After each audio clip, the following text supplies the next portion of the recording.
I hope everybody's doing fine. I welcome you, my respected sisters, into lesson number 6 of this Tajweed course.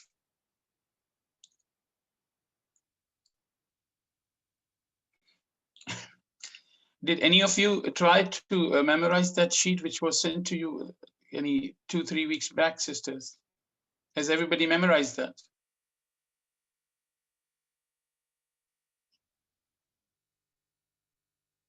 And there were Lin Umar, فحثه شخص سكت. There were different phrases. Sisters, please take this seriously. I mean,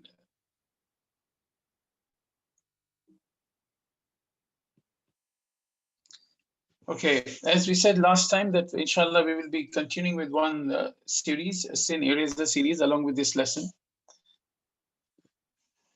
So this is about a dua, some phrase, some words which we recite after adhan, the virtue is given there. So Nabi sallallahu alayhi wasallam said, whoever says when he hears the adhan, Ashhadu an la ilaha illallah wahdahu la sharika lahu wa anna Muhammadan abduhu wa rasuluhu, raditu billahi rabba wa bi Muhammadin rasula wa bi islami deena. I testify that there is no true God except Allah alone. He has no partners, and that Muhammad sallallahu alayhi wasallam is his slave and messenger. I am content with Allah as my Rabb, with Muhammad sallallahu alaihi wasallam as my messenger, and with Islam as my deen. His sins will be forgiven. So this is a very small phrase. It's so easy. It's very good for all of us to memorize and recite. Bismillah ta'ala. Jazakumullah khair for listening. Okay, moving forward, beginning of a lesson. This chapter we have revised so many times, so I think we can just assume that everybody is have got good understanding of that. فَإِذَا قَرَأْتَ الْقُرْآنَ فَاسْتَعِذْ بِاللَّهِ مِنَ الشَّيْطَانِ الرَّجِيمِ. So when you recite the Quran, first seek refuge in Allah from shaitan, the expelled from his mercy. So this is just, we all know that, but just a revision once again, that when a reciter is going to recite, is going to start his recitation, he has to recite both al-astada wa basmala. Whereas if it starts from the middle, then if al-astada is compulsory, however, basmala is an optional recitation. Between the two surahs, only basmala. Then we started new chapter. Allah subhanahu wa ta'ala commands us in the Quran, وَرَتِّلِ الْقُرْآنَ تَرْتِيلًا, and recite the Quran with tartil. And then we have seen Hazrat Ali radiallahu ta'ala anhu, how he explained the kalima tartil, this Tajweed al-Huroof wa Ma'rifatul Wuquf. And knowing the stops and knowing the articulation point and the characteristics of the letters. We've done Makharij al-Huroof, letters. We have done letters, linguistic meaning of the letters, and the technical meaning. Linguistic meaning is the end side, one side, like we say lam. So la, this sound of lam is on the beginning. So la is on one end, so it's lam. Whereas for meme, it's on the both side. For example, ba, so it's on the beginning. So we say ba, this is ba. So this is the linguistic meaning. Technical meaning is the sound which is dependent on, relevant on particular point of articulation. We have done number of letters. We've discussed that there are different opinions, and these are the number of letters, but there's 29, but here's 30. The 30th is the ya, which is written in Quran in the both ways, just to make students aware of that this is ya and that is ya as well. And then we have done the arrangement of letters according to the linguist, ulama of Tajweed, and the mathematician and jurist. This is the khulasa of that, which we've discussed in detail. So Huroof al-Tajweed, and then the articulation areas, major articulation areas, from where the letters come, where the letters exist. And then it was from the mathematician and jurist point of view, when they use these letters in particular arrangement to demonstrate sort of numbering system. Then we've done this. Makharij is the plural of Makharij. And then again, the meaning of Makharij, as we said before, is the linguistic meaning is place of exit. whereas the technical meaning is place of exit of the letters, not of anything else, but letters. Yes. So where the letters are, their home, their house, where the origin of letters is coming from. We've seen this sister, if everybody remembers that example, the sister wants to go for shopping with one of her friends living at number 29, but she knocked the door at number 629. So is her friend, Sister Saima, is going to come out, or Sister Zaina is going to come out? So if you knock the wrong door, then not the required person will come out. Likewise, if you don't pronounce your letters from the right makharij and from other makharij, then other letter will come out, but not the letter which you need. Or some letter will come out which does not exist. Some sound will come out which does not exist at all. So for example, so instead of 29, somebody knocks 39, the total stranger will come out. Now, this is where we will start, inshallah, today's lesson. We've done a little bit before, but this is important that like the previous lessons, now we get revision of this very far. So can somebody tell me, please, how many areas of major areas of articulation we have done last time?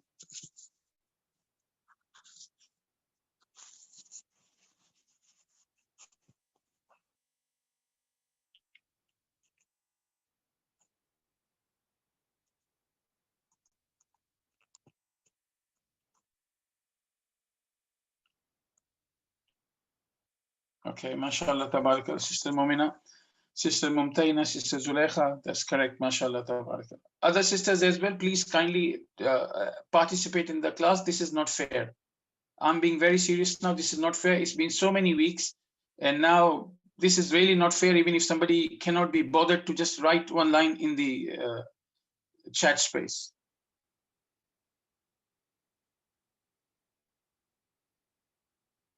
If you're not revising, please revise. There's no point of coming and doing the course. Of course, there is a reward for that, but please, my respect, just try to actively participate in the class. Except if you have any issues, then you can write, like one sister wrote that she has an exam and she will not be able to participate. She's just listening. This is fair enough. But at least, please. So these are the 5 major areas of articulation. And what do we mean by that? We will see moving forward. So in Arabic, this is called Usulul Makharij. I'll ask next time everybody that what is the Arabic name of this? You are in intensive course. You're not in a Muqtadi. You're not in a beginner's course where we just skip everything. So throat is, and I will also ask this. And next time, inshallah, I will have polling ready with the names. Next time I'll go do without names, but if the answers are not correct, then I'll have with names. So then you will know that you are being named if you're not giving correct answer. I'm sorry, but I have to take this tough line because this is really not fair. I don't even understand. And what am I going to tell to the management? That students are learning or not learning? Because if you don't reply, it means you don't know, or maybe you know. So tongue is al-halaq, throat is al-halq, tongue is al-lisan, lips, shafatain, empty areas of mouth are al-jawf, and nasal passages, khayshum. So these are the major areas of articulation in Tajweed, which we will find in the books. Why do I say that? Because the next slide we're saying is for learning purpose. You will not find all of these are areas of articulation, but you will not find under the heading of the major areas of articulation, but we use these as well. And what are they? 5 which are grayed out are the one we have already studied in the previous slide. The new ones are soft palate, from where qaf and kaf comes. Hard palate, from where many letters come, let's say jim, sheen. And then teeth. Here as well, the contact point of tongue and teeth, many letters come. For example, the, tha. So we said there are 5 major areas of articulation. Among them, 3 are specific, 2 are approximate. The specific ones are which you can point out, which you can say it is coming from there. So it's throat, tongue, and lips, where you can give some kind of indication whether it's coming from the starting point or the middle point. It's coming from the side, where exactly is coming from, the exactness, as Sister Mumtaina said. Barakallahu fik, sister. Approximate is muqaddara, yani where you can just guess, you can estimate, not guess, rather estimate That's like empty area of mouth. Now, when we say empty area of mouth, when we say empty area of anything, then empty area is a vacuum. We can't just pinpoint the beginning or the end or the middle. It's just the empty area. Likewise, nasal passage is the whole nasal passage. We can't say it's from the beginning or in the middle. So since we are not able to pinpoint the location, we will say it is an approximate type. So there are two categories of areas of articulation. Now, after that, numbers of articulation point. Now, major areas of articulation means these are the areas, and within those areas, there are other many areas, spots from where the actual letters are coming. This is what it means, number of letters living within those 5 major areas of articulation. Number of points, we have discussed that there is ikhtilaf among different ulama that how many number of articulation points are there, but we will go by the opinion of 17. Then we have seen this, and this is something as well which everybody needs to be very firm with that, because like if you don't understand this sheet, then it will be very difficult. You will be struggling going ahead. So major areas of articulation are mentioned in the top line, and then after that, the numbers in the cylindrical shape are the number of articulation points. So in throat, it's a big area. In that big area, there are 3 different points, 3 different places from where 6 letters are coming. This is what we have touched last time. We will try to explain that in detail today, inshallah. So we will take the example of throat right now, and we will work on this example, and then we will come to other things. We will work on those examples. So by doing that, inshallah, when we'll finish the 5th one, everything will be solid, inshallah. And as I said before, that when we are going to study Tajweed, the Huroof al-Makharij, our Huroof al-Makharij will not be starting from alif or ba or ta. This is the way of grammarians doing, or when you are teaching somebody some beginner Tajweed and you are not going to introduce to them the rules, because you don't want them to in the beginning to feel that it's okay, I'm not getting it. You don't want to make them feel overwhelmed. So then you don't use those terms. So if any of you, and I hope inshallah all of you wants to be teachers, understand, don't confuse your students with giving terms. Just tell them in a very plain English, or whatever language you're teaching, and just tell them very plainly without using any terminology. So for them, you start with alif ba ta. You don't tell them where these letters are grouped, and from this area where ba is coming, there's some other thing is coming and some other thing is coming. Don't just go into that in the beginning, at least. But for you, the students of Tajweed and intensive course, you must understand that ulama has grouped these letters into the groups from where they are actually coming out from. Because if you have to study, for example, if you look at the throat letters and you look at Hamza, this is what the first starting letter in our Tajweed course in terms of Makharij al-Huroof. This Hamza, in the original page of the Qaida, where alif ba ta is given, it comes second last. So you are starting with the second last, and then third last, and then again you are jumping to maybe 3rd line or 4th line of Qaida. Then again you're going into the 2nd line. So you're just jumping from one place to another. But this might not be suitable for the person who is new, because he has lifelong heard alif ba ta. He will say, why are you starting with Hamza? But we are doing it. The ulama has showed it to us that this is how we should do it. So we are grouping everything into one area, and then we are dealing with the whole area. So we will know all subtle things, all minute details of that area. So that will be helpful, bismillah ta'ala, in understanding all of those letters, instead of discussing the whole halaq lesson just for Hamza, and then going back to some, rather if you're doing alif ba ta, then perhaps you come to ha and you discuss the whole Hamza, whole halaq thing, that how does it work. Then you again go to ayn, and then you have to again go back and explain how the halq works. And then you reach ha, and then you explain again. And then after a few letters, you come to gha, qayn, and you explain that again. Then kha comes, you have to go back again. So this back and forth is being saved by grouping it into areas.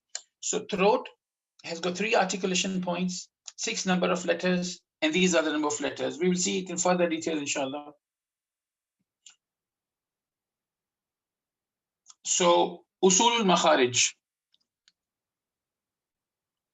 Usul al-Makharij, we've seen in the previous sheet, the major areas of articulation. How many are they? 5. al-halq, lisan, shafatan, jawfdahan, and khayshum. So these top ones are basically the names of the areas of articulation, as we've seen in previous slide. These ones underneath, which says Makharij and 3 and 10 and 2 and 1 and 1, it means that these are the places within those places from where letters are coming. And underneath the numbers, for example, halq, it says there are 3 points. From those 3 points, 6 letters are coming. On lisan, on tongue, there are 10 different points from where 18 letters come. So on, so forth. This is the actual reflection of this. Yani we have seen this in this sheet. We have understood that. Is everybody clear in this so far?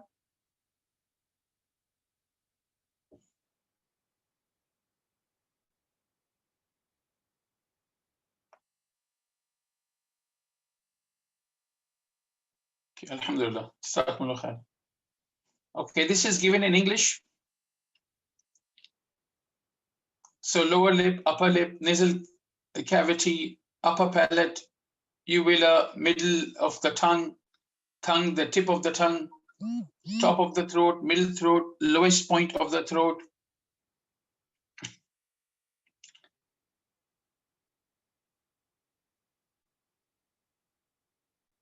Okay, these are again those 5 areas. We have seen that. These things will keep coming for few lessons over and over again. So if you keep looking at it, keep hearing about it, inshallah, those things will just get sink into your mind. Once again.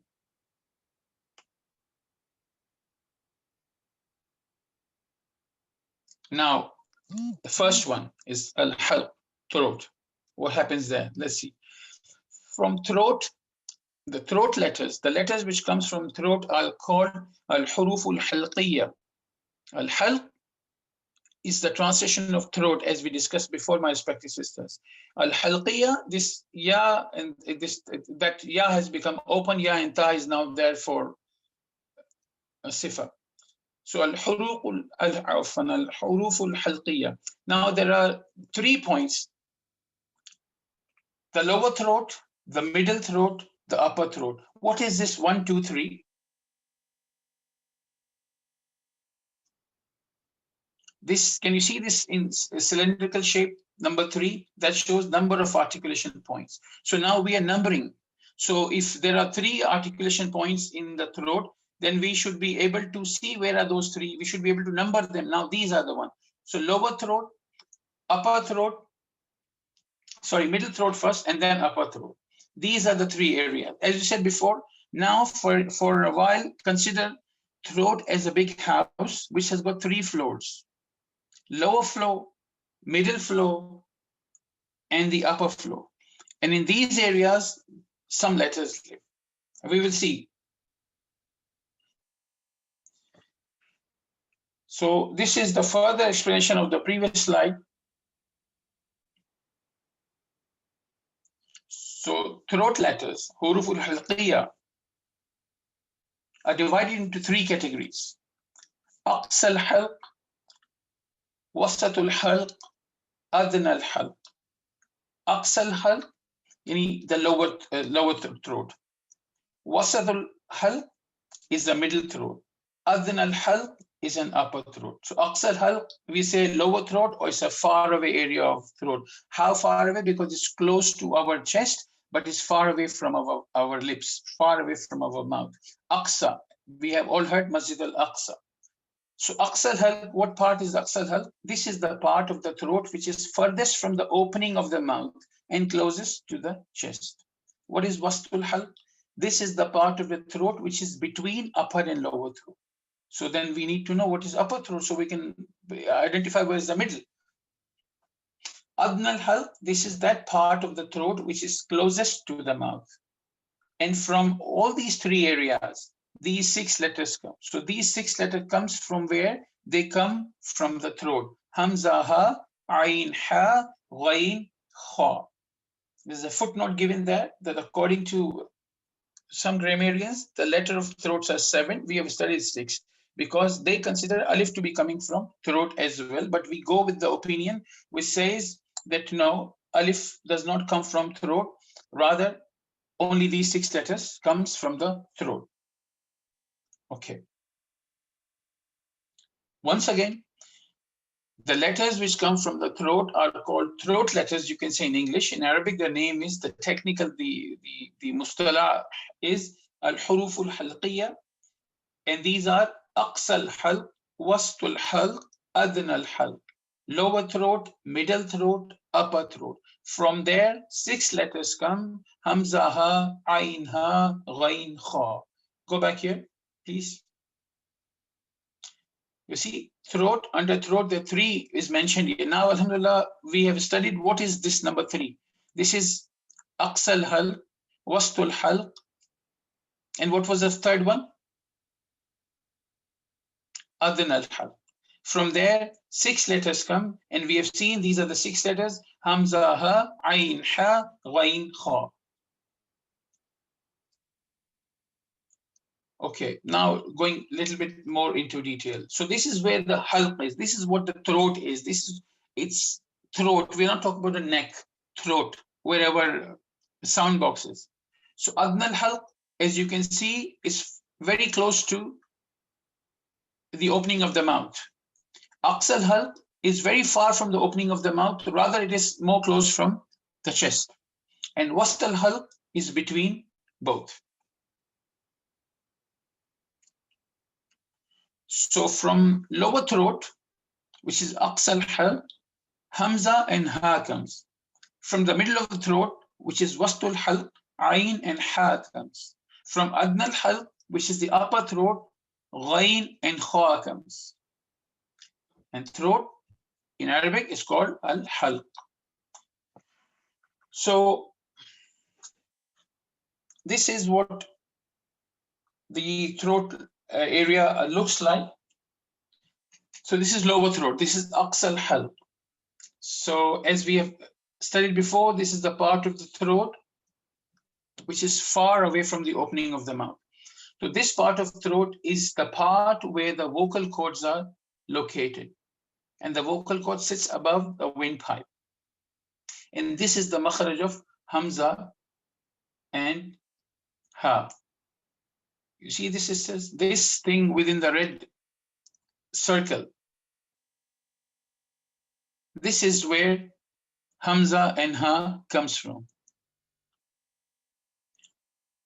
Ain and ha. The middle throat, this is the middle throat. It's the flap near the root of the tongue, epiglottis. I don't know if this class or other class we discussed that. The function of it is to close the windpipe when food is swallowed, to prevent it from entering the windpipe. The epiglottis can also be used to narrow the opening of windpipe. This causes the air to flow out of a tight space, creating the sound of the letter ha, ha, ha. You see, there's a pressure because you are narrowing. What is epiglottis? Let's have a look and then we'll see. So this flap is epiglottis. This one, subhanallah. So this is the flap which differentiates between food and our breathing, and it does its job accordingly. So when the food is getting in, then the windpipe will be closed. When we are breathing, then the food pipe will not be functional. And hence, sometimes when somebody gets choked, subhanallah, the food particles have entered into their windpipe. So this is where ain and ha comes from. Is everybody clear so far, or is there any question?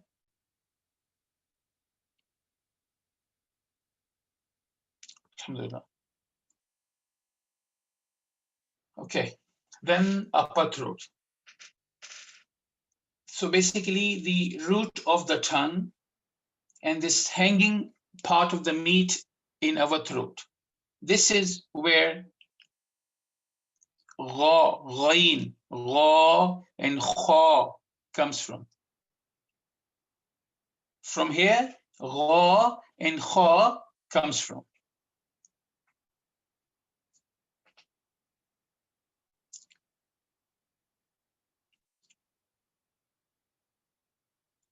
This is Hamza. Now you can see in the picture where Hamza and Ha, they both come from the same place. We will talk about it in a while. There are differences of opinion in that, but this is where they come from. Ha, ha. So this is Hamza. You see under the black circle and in the blue thing, you can see there's a slit. That's the slit we have seen before, the vocal cords. Yeah, and in the picture you can see when Hamza is sakina, masalan, jitum, then this chord gets, this space gets closed. It's jitum, you shut that. It's coming with the jerk sound. Whereas when it is mutaharrika, yani it has got some haraka, no sukun, then it will come as, it will get open. So, as-sama'u, as-sama'u, ja'a, ja'a. Whereas in sakina, jitum. If you will recite right now, if you just say this word jitum, you will see, you will find that it's closed. And when you will say the word ja'a, as-sama'u, you will see that it's opening. So this was Hamza. We will talk about the difference of opinion after a little while. And then there is Ha, coming from the same place. But if you see in the picture, Ha.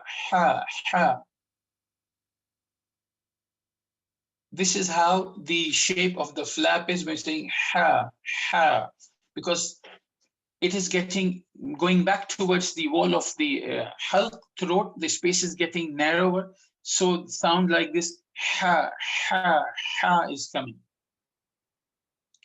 I apologize, sorry. We're not talking about ha, we're talking about ha. This ha. Okay, now this is the middle part of the throat from where ayn and ha are coming. Now you look at the picture in the middle, that how your epiglottis is completely sort of touching the back of your throat. R.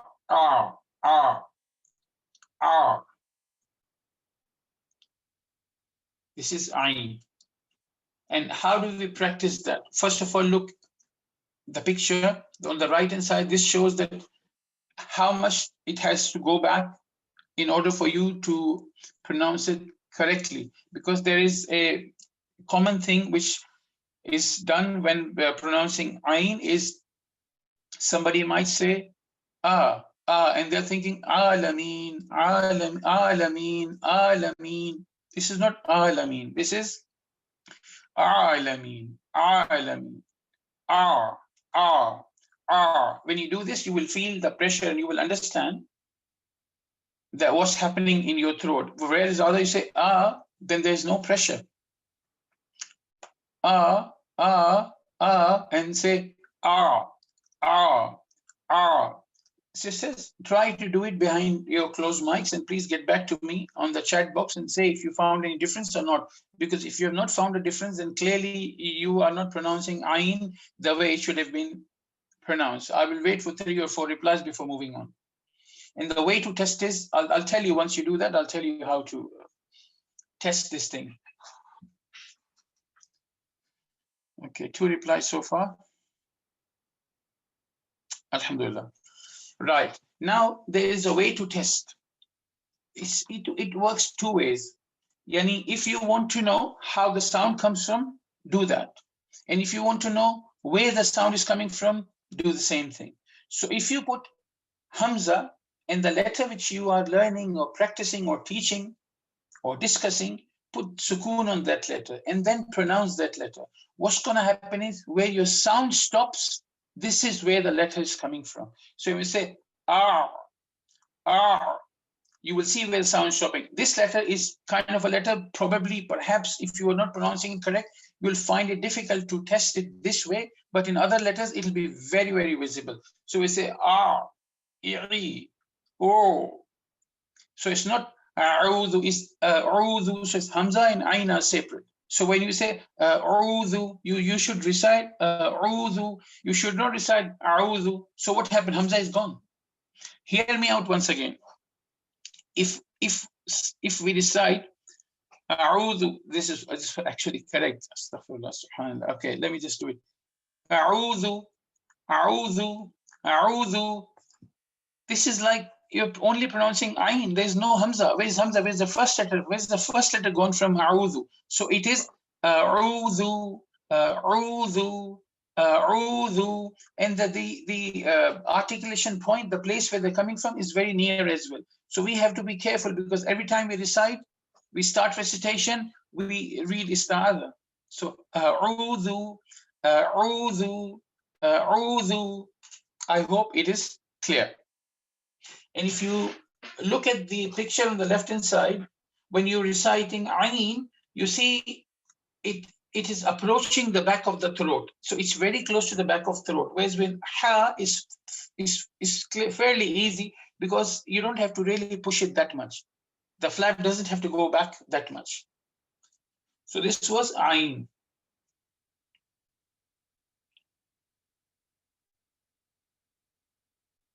The next one is ghain, gha, gha, gha. So you see, my respected sisters, where is this coming from? Why ghain came? It shouldn't be ghain here at this point.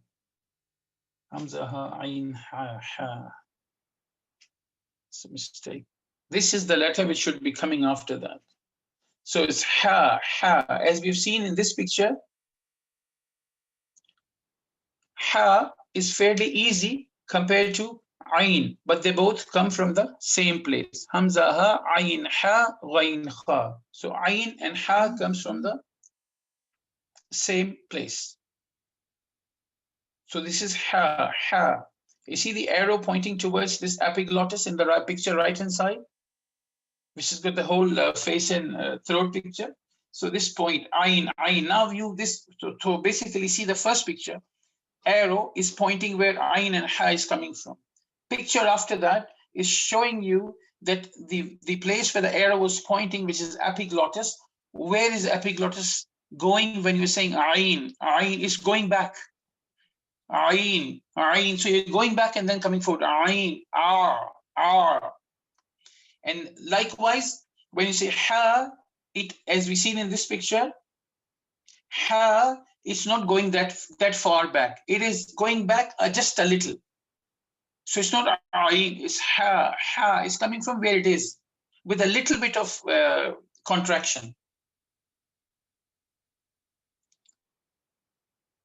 So how do we test this sound? Once again, this picture you can again see, and I hope you can compare between the two pictures. The one which is on the right hand side is showing how the flap is.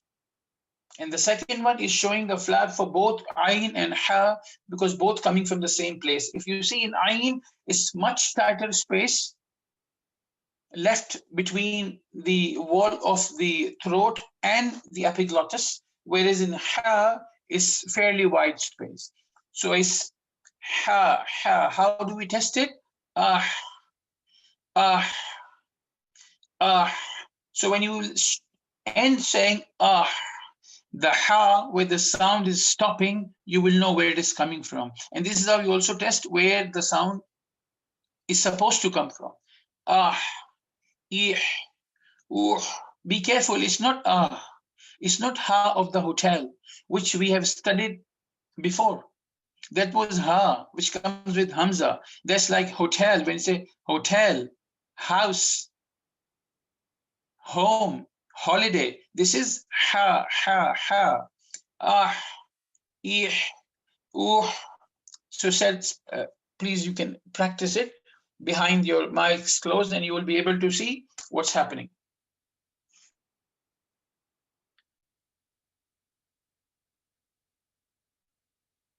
So that was ha.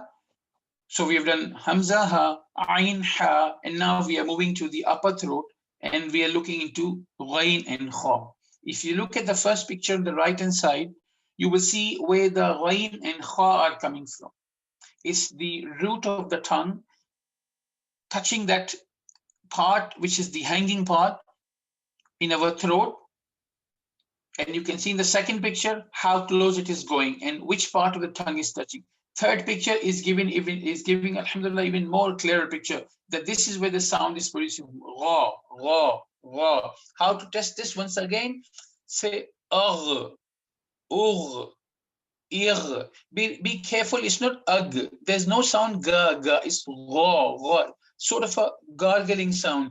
Ra, ra, ra, ra. And it's different from the letter living in the same makharij. We'll come to that in a while. So it's see, sort of perhaps growling sound. So you say ir, ur. And when you say this, I will humbly request you, my respected sisters, please do for this letter right now. And you will see where your tongue is going. Please do it. Ir, ur. Say it slowly and gently. Don't speed up, and then you will actually see what is happening, what part is touching what part. Ir, ur, ir, ur. I hope all of you have tried along with me. So this was ghain. Now the next one is kha. Now look at this, go back to the picture of ghain and see what was happening in the tongue and now what is happening. You see, look at the picture, the third picture from the right. Look at the distance and look at the distance. Here it is getting much narrower than it was in ghain. So this is an extra pressure, like somebody is snoring. You see, this is kind of a snoring sound.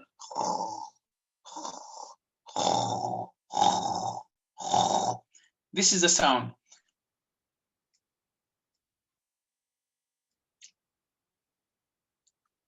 I think inshallah this picture is clear enough for us to understand. So when we say ich, and we also need to understand that there should not be, it should not be a cracking sound. It should not be ak. There's no such thing. Ak is akh. So maybe you can say khaliduna. You don't say khaliduna. It's not ka. It's kha. Akh. So we say ich, ich,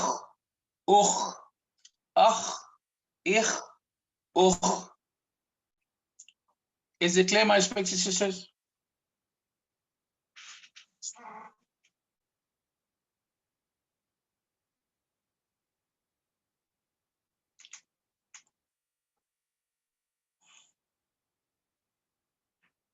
And also one more thing we need to remember is, okay, subhanallah, we are at there.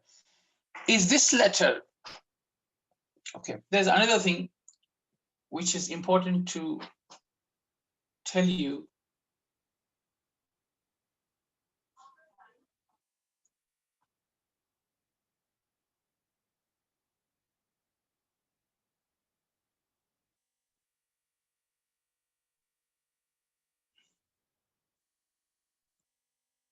Okay, so can somebody tell me, is this letter an empty mouth letter or full mouth letter?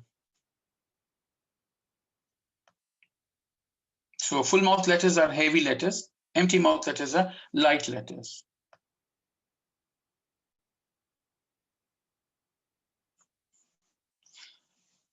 Barakallah feek, sisters, but how do you say full mouth? Well, how do you say it's heavy? Sister Humaira, Sister Ramani, Sister Madiha, Sister Maryam, Sister Sayyida Qurratul Ain. Jazakumullah khair, Sister Mumtaina. May Allah subhanahu wa ta'ala raise you, your ranks, and may Allah subhanahu wa ta'ala increase you in knowledge. Ameen. Yeah, that's fine. Tongue is raised. This could be the answer to the question that how we make a letter heavy. But please tell me, how do you know it's a heavy letter? Who told you that? What's the proof? What's the dalil?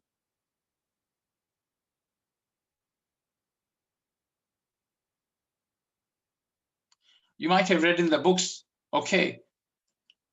This is it. Sister Zulekha, mashallah, she nailed it. The acronym, the majmua, Khussa, dhightun, qidh. You see, I've been asking you sisters to memorize this. Please memorize this. Now, khussa, dhightun, qidh are the 7 letters. Kha, swad, dha, ghain, ta, qaf, dha. That's correct. So if you remember this phrase, then you will know this letter is coming from where. If it is heavy, why? This is the dalil that this letter is a part of these 7 letters. Khussa, dhightun, qidh. Over and over again in every class which is Tajweed related and where these letters are coming, I'm repeatedly saying and requesting to memorize.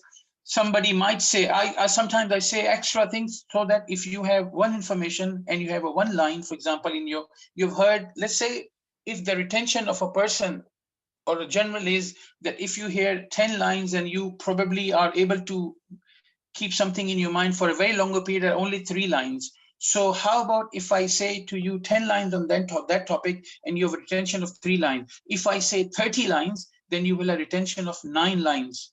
So that's why I keep repeating. So somebody might say, why are these letters has been joined together? Why not kha, swad, ghain? It could have been easy. So the reason is it's not easy. When the letters are joined together, it is easy to memorize. So somebody might say, oh, I don't need that. No, you do need it. For example, this is repeated examples. I'm sorry with the sisters who are attending other classes and they might be hearing me telling over and over again. For example, if I ask you to memorize few words and I ask you to memorize, for example, M and R and G and R again, and perhaps memorize A as well. Now, if I ask you, what words have I told you to memorize? You will have difficulty. Yeah, Sayyida, because you were in the previous lesson, you exactly know what was this word. I was trying to think of other word, I could not get into my mind. So if you just scratch your mind, you know, oh, so G, R, was this M 1 time or 2 times? But if I tell you, memorize the word grammar, now it is easy. Now all these letters which I said and perhaps more, 7 letters are there in the word grammar. Hence, please memorize khussa, dhightun, qidh. On the group, I think you have a slide with the English written underneath as well. So if you have a difficulty pronunciation, understanding, you can read the English. So please, my respected sisters, memorize this. All the letters, all the phrases on that sheet, now everything is going to come. So kha is heavy letter as well. So you can see in the picture, the tongue is raised from the back and the tongue is approaching that hanging piece. That piece is not coming down. So it says, this is how we make letter heavy. How do we make letter empty? Can anybody tell me? If, for example, if I'm reciting a ba, ta,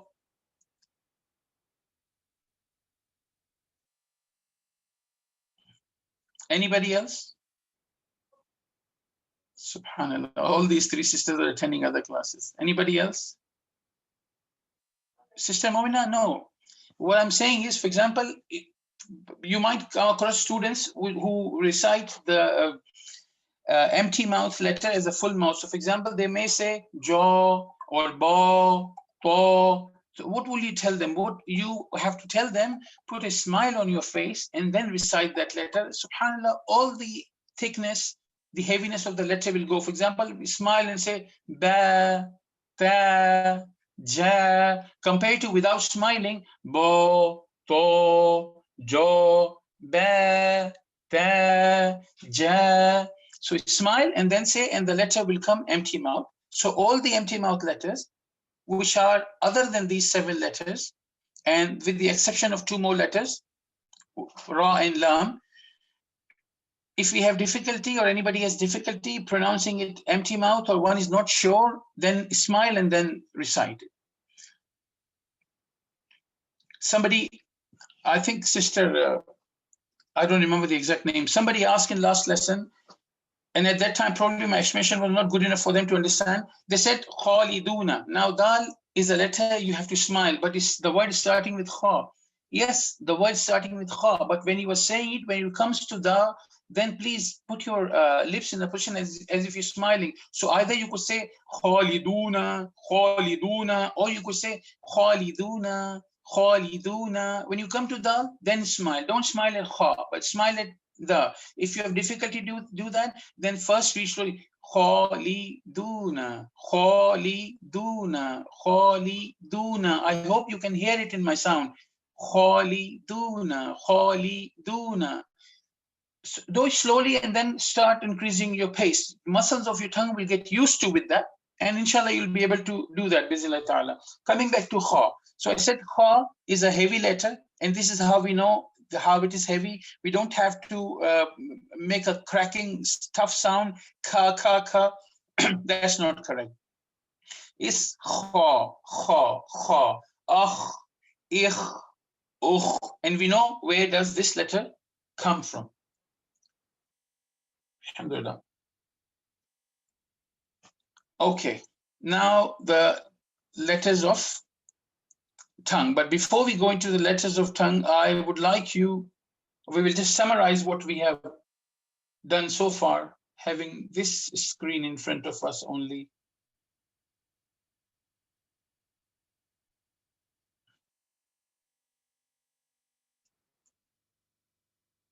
This one.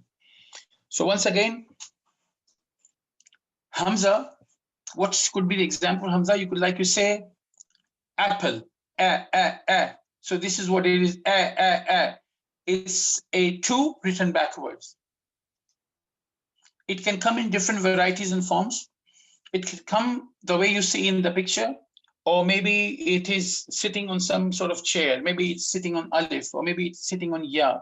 So it could come in different way, and not just placed like this. It comes in different situations in a different way. It comes with a jar. Differentiate between and is alif. Alif is ja. Now we will take this example where alif is there and hamza is there. Ja'a, ja'a, ja'a, as-samaa, as-samaa. You see and they both are different sounds. You can't just interchange them. So it's ha is coming from the same place, but it is different. Because when we'll come to the sifat, then we will know that how when the 2 letters are coming from the same place, then one can argue that Hamza and Ha both are coming from one place. So why the sounds are different? How come sounds are different? This we will know when we will move to the chapter of sifat, and we will have inshallah more understanding. So for us to pronounce Ha, fill your chest with air, inhale a little more, and then exhale and say Ha. Ha. I hope it is clear, inshallah. Ain is so near to Hamza and Ha, but as we've seen how we have to use epiglottis in order for us to pronounce Ain. Ha is same place where Ain is coming from, and we've also seen how it is a little bit different in the actual placement, and it demands to be read with a little bit of pressure. So ha, ha, ha, and you say as well kha, and you will see kha is coming from else and ha is coming from somewhere else. Ha, ha, ha. So when you place your finger in the middle of your throat area, the neck, and say ha, you will see the muscle is rising. Say ha, ha, ha. Put a gentle pressure with one of your finger. Ha, ha. You will feel that something is rising. That is that particular muscle.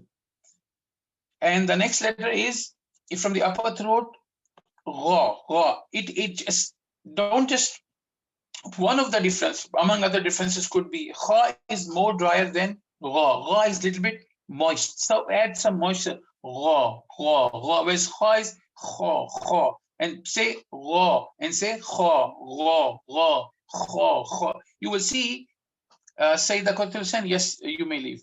Jazakumullah khair for attending. May Allah help you with your exam. Ameen. Ameen. So, gha has got add some moisture. It's not as dry as kha. Kha should not be the whole kha totally cracking sound, but gha has got more moisture. Is it clear?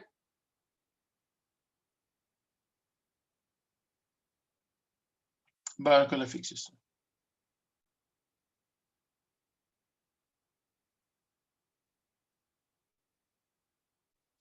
Alhamdulillah. For kha, you could also say one example. When you cough, you say oh, oh, oh. You don't say ak, ak, ak. Nobody cough like that. Ak, ak, ak. I would say oh, oh, oh. This is sort of coughing sound. So we have to be careful. Another thing, some people, when they are reciting heavy mouth letter, they tend to think that you have to round your lips in order for your letter to become heavy. This is a wrong concept. As we've said in the pictures before, that the back of the tongue should be raised. This is how we make the letter heavy, not by making the lips round, because if you do that, then the sound will totally become different, and it should not be the case. Now we have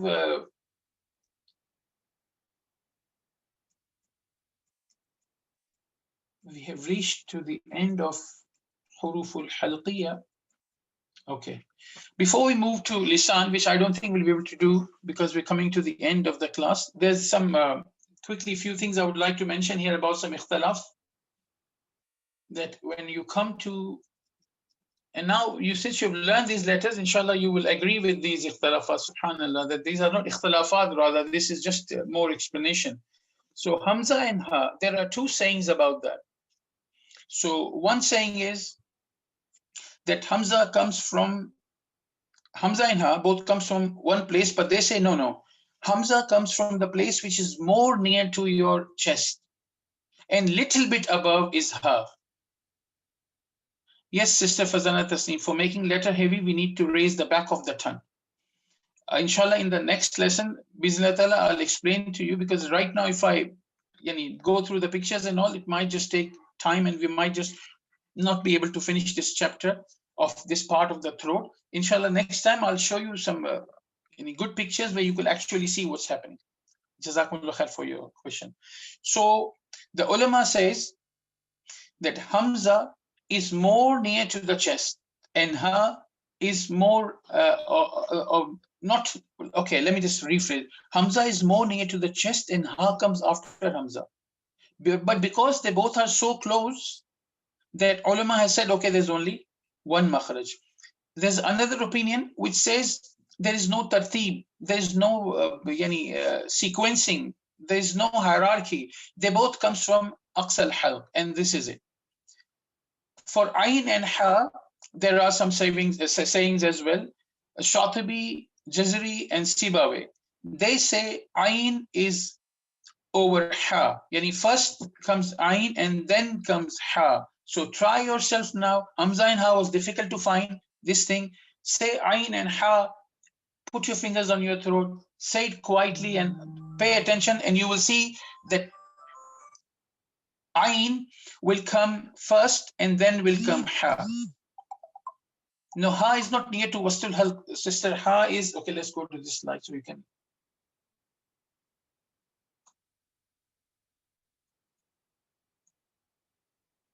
Here.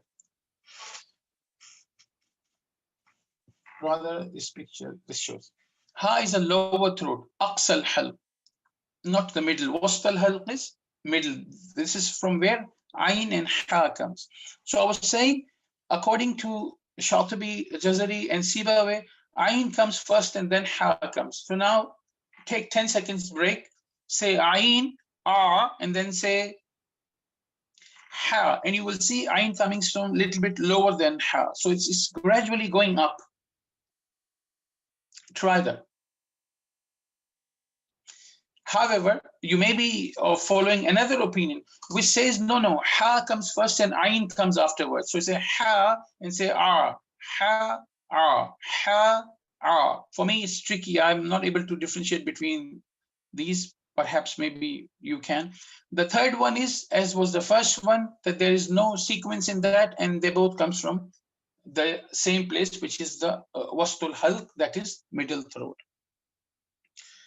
The about ghain and kha, again, Imam Jazari, Imam Shatibi, Imam Sibawi, they say ghain is, you say ghain is over kha, gha, kha. So first and then agh. This is what they say. The second group says, no, kha is the one which comes first and then comes ghain. So agh, agh. I personally think maybe the second one is more, wallahu alam, accurate in the saying. Third opinion is they all come from the same place.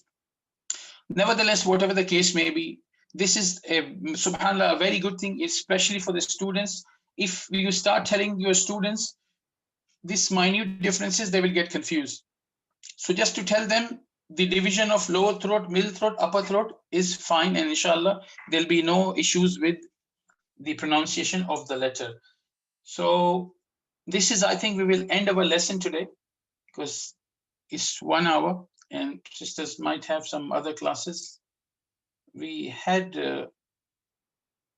this chapter for Lisan. It's a fairly big chapter because more articulation points are there. So we will cover that inshallah next week. If there is any questions, sisters, please feel free to ask. And another thing is, since your class, I don't know, because in practice sessions, your class, I don't remember exactly, but I think your class was not taking part too much. So I didn't invite anybody, and actually we didn't get time as well. In the next time, when we will do the revision, and I'll give you some time, inshallah, that whosoever wants to practice, they can open their mouth and they can practice. This will be very helpful, inshallah, because if there's, sometimes we think we are doing it correctly, but the listener can tell, no, we are doing it correctly or not, or perhaps what we are doing instead of what we are supposed to do. Sister Mumtaina, ikhtilaf, all the ikhtilafat are just for the knowledge, because you are, alhamdulillah, in intensive course. What one needs to remember is what is the Jamhur is saying. But if you will have exams, if let's say if I say, okay, I'm going to test you, then I might ask, because if something is said, then you also should have some sort of effort in that to remember that. But in terms of practical application, it's okay if you don't remember. So class has been ended. Anybody who wants to leave, they can leave. If there were some other things, there'll be nothing new taught. If somebody has questions, then I'm here and I'll inshallah answer that. Yes, sister. Wasat means middle. Wasat means middle. So it's the middle part of the throat. Here it is. Once again, inshallah.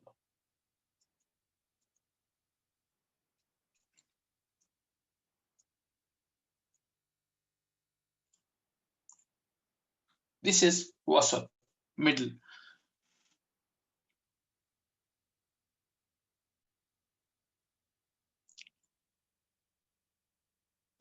Sister, again, I missed it. So anyway, some sisters are there, only 1 or 2 are left.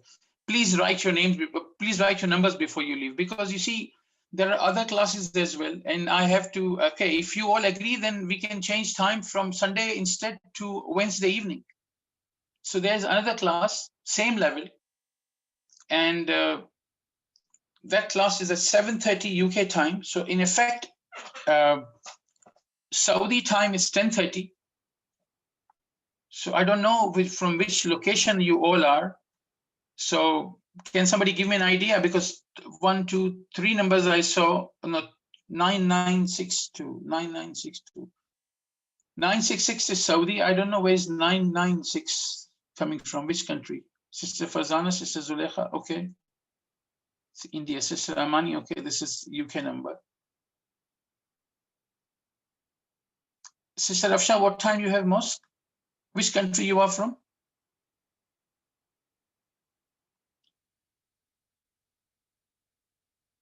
UK.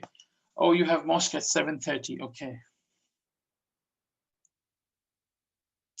Sister Momina, half an hour extra so that we can, if I will see, inshallah. Okay, Sister Amani is also, all right. Okay, that's fine. I'll see then other group if they can join at this time, because then more people are there. It makes more environment, vibing answers are coming, things get better. Anyway, we will see that inshallah. Don't worry, we will have the class on the same time. As far as half an hour extra is concerned, Sister Momina, now some sisters have already left. So I'll see what the admins have to say, because last time when the class was done early, sisters turned up late because they were not aware of that. Okay, Wednesday is better. Okay, for sister, okay. Right. You know, if everybody can write their numbers, but still not the whole, all of the numbers are here. Sundays are visitors' day. Okay. Okay, right. Maybe perhaps it'll take 1 or 2 more weeks before we can come to some conclusion about it. But if I have everybody's number, or all of you can please send your telephone numbers to the admin. Just write your name and send the number and say, you are being requested in this class of Sunday morning. So then they will be able to see who's coming from where, what is easy for who, and accordingly things will be done. And if somebody has any easy for them to attend Wednesday's class, you can ask that as well, and they will give you the link. And so you stop coming in Sunday class and come to the Wednesday class if you have that option easy. So if there are no more questions, then I would take your leave, my respected sisters. Jazakumullah khair. Thank you very much for coming. I appreciate you coming. May Allah subhanahu wa ta'ala accept it from me, and may Allah subhanahu wa ta'ala accept it from you, and may Allah subhanahu wa ta'ala make us among Ahlul Quran. Ameen ya Rabb.